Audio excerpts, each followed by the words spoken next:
let's talk about early childhood mental health.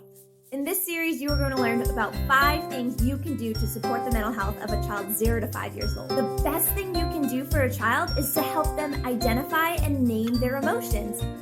Have a feelings chart. Let them pick every single day how they're feeling so they can practice. When they've got big feelings and small feelings, help them identify those emotions, not just in themselves, but in other people. You're feeling really happy today. I can see that you're crying. You must be feeling kind of sad.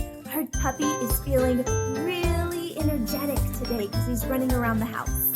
Naming and identifying children's emotions is a foundational skill to eventually getting them to regulate these feelings.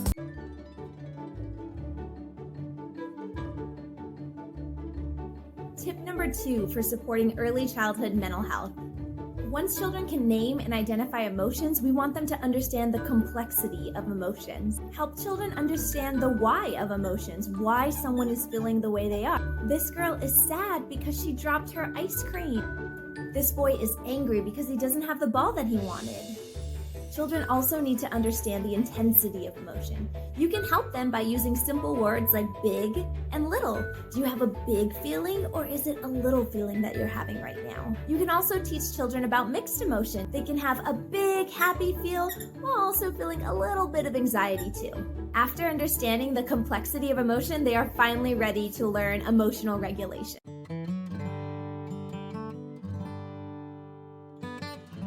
Tip number 3 for supporting early childhood mental health.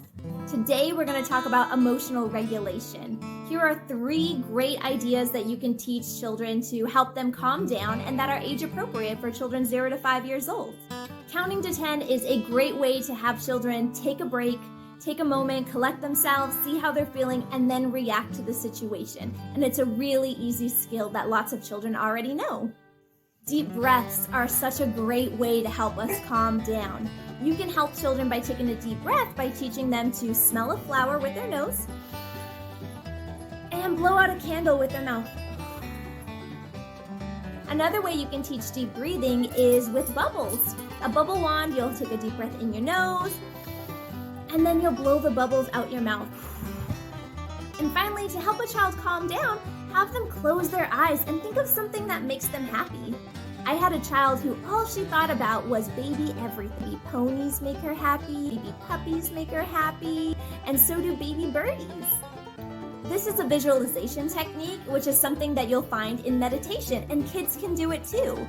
All of these skills, however, they need to be practiced before your child dysregulates and they have a big feeling that they're not sure how to handle. So introduce these skills early on and practice them throughout the day.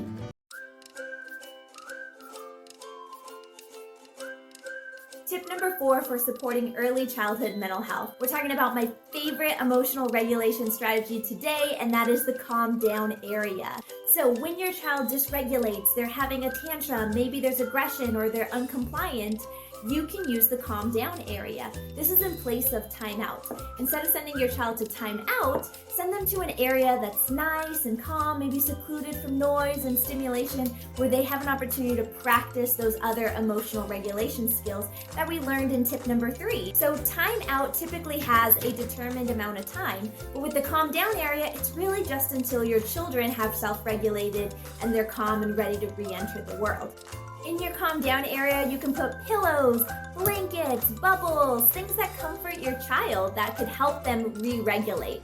Even Play-Doh is a great option. My favorite thing to put in there is going to be the emotion chart, so they can look at it and kind of figure out how they're feeling before they're able to regulate.